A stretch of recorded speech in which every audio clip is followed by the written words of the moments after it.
Ah, moleque. Mais um. Mas vamos direto ao assunto. Minha primeira pergunta é para o senhor Salvo. Boa tarde.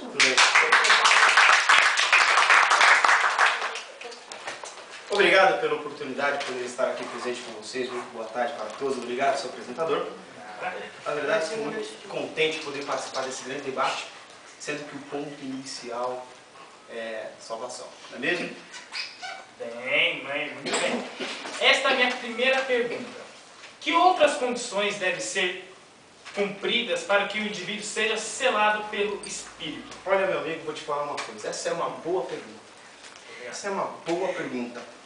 Porém, existem algumas controvérsias quanto a este assunto. É claro que para obtermos a resposta, nada mais certo e justo do que irmos diretamente na palavra de Deus. Por exemplo, em Efésios, gostaria que vocês abrissem as Bíblias de vocês comigo. Inclusive aquela moça que me chamou de ancião. Se ela não tiver Bíblia, por favor, alguém. Algum crente em pé. Caramba. Não tenho culpa que você me filma. Efésios 1:13, versículo 14. Nossa amiga Viralém. Quem achou primeiro pode ler. Eu já... Então, por favor, você pode ler, senhor? Chamou de assim. Eu? Pode ler. A mesma coisa aconteceu também com vocês. Quando ouviram a verdadeira mensagem, a boa notícia que trouxe para vocês a salvação. Vocês creram em Cristo. E Deus pôs em vocês a sua marca de proprietário quando lhes deu o Espírito Santo, que Ele havia prometido. O Espírito Santo é a garantia de que receberemos o que Deus prometeu ao seu povo. E isso nos dá a certeza que Deus dará liberdade completa aos que são seus. Portanto, louvemos a sua glória. Muito bem. Palmas para Muito obrigado. Interessante, né? Observe vocês que quando os efésios creram na palavra de Deus, eles foram completamente selados em Cristo Jesus pelo Espírito Santo da promessa. Com base nisso, vemos que as pessoas que recebem o Espírito, no momento em que ela recebe o Espírito Santo de Deus, ela confia em Deus. Amém? Amém. Por isso, nenhuma outra condição é mencionada. Então não precisamos pedir ou buscar ou agir de certa forma para receber este selo? Exatamente.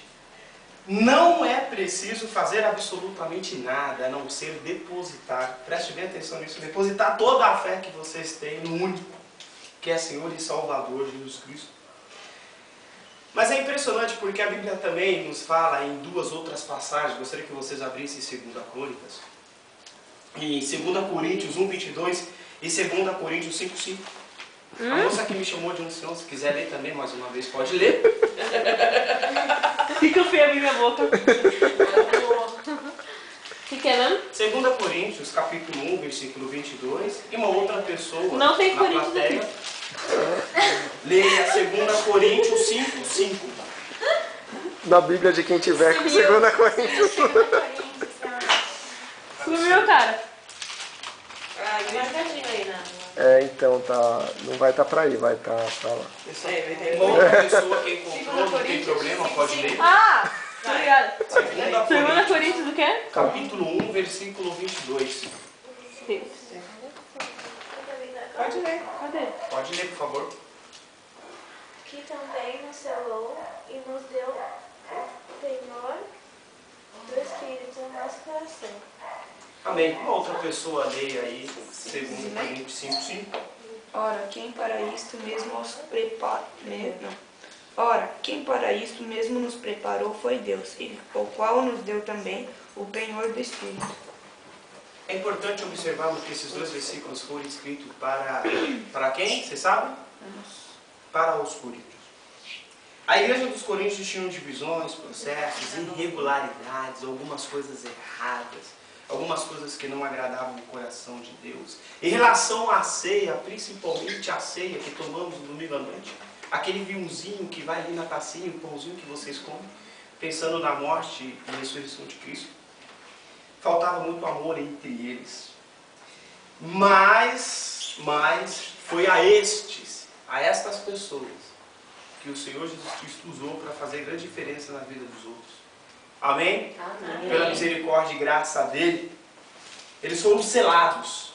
Independente, certamente a igreja de Corinto não se classificaria numa situação dessa, viver numa situação dessa, ela não iria se classificar absolutamente em lugar nenhum e nunca. Mas a questão é que o Espírito Santo de Deus, ele sela toda a pessoa no momento em que você confia a sua vida a ela. Amém? Amém. E você, senhor apresentador? Puxa, muito obrigado por nos lembrar do ensinamento bíblico. Amém. Sobre este assunto. Creio que agora todos nós entendemos que quando nós nos convertemos, somos selados pelo Espírito. Certo? Certo. Mas os adolescentes devem estar se perguntando aqui presente: Colocou cara. o que significa essa palavra selado? Qual é a importância deste significado? Para isso, temos aqui mais um convidado nosso. A senhora Selado, da família do Selado. Pois não. Você pode esclarecer esta dúvida para nós? Claro. Se formos pensar bem, é uma verdade muito animadora. Certo.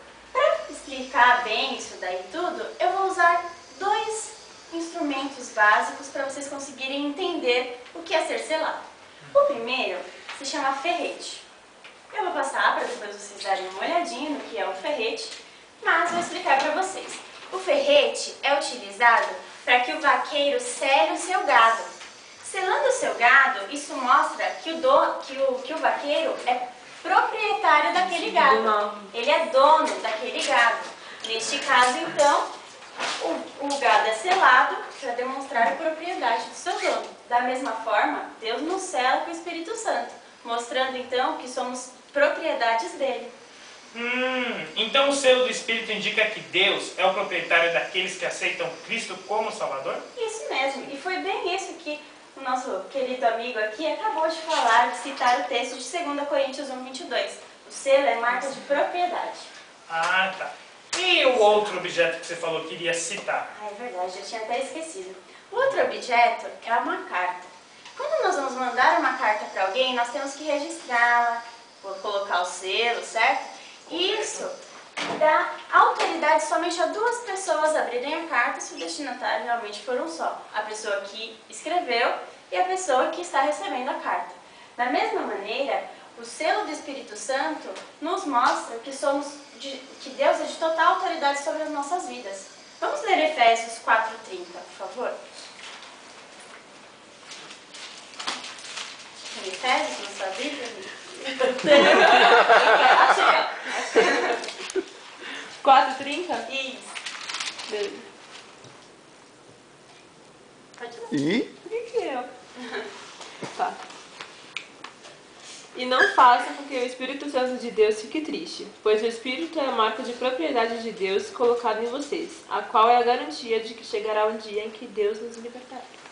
Desta forma, podemos ver que o selo mostra propriedade e autoridade. Certo. Desta forma, também podemos ver que nós precisamos não entristecer o nosso dono, no caso, Deus, por causa desse selo que nós adquirimos. Vamos ler também 1 Coríntios 6, de 19 a 20, para eu conseguir explicar isso melhor para vocês.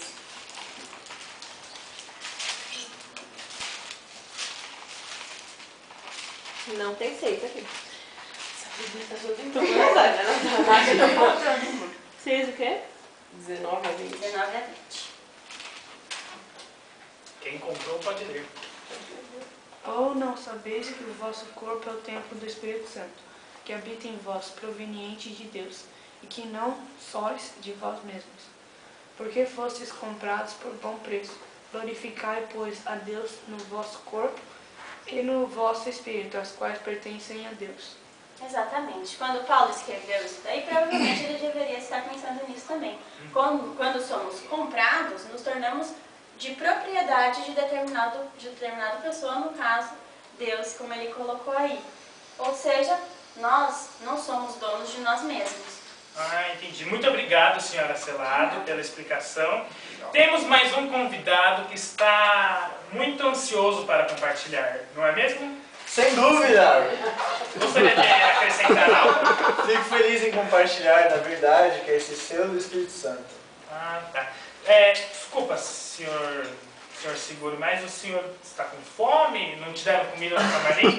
Não, na verdade.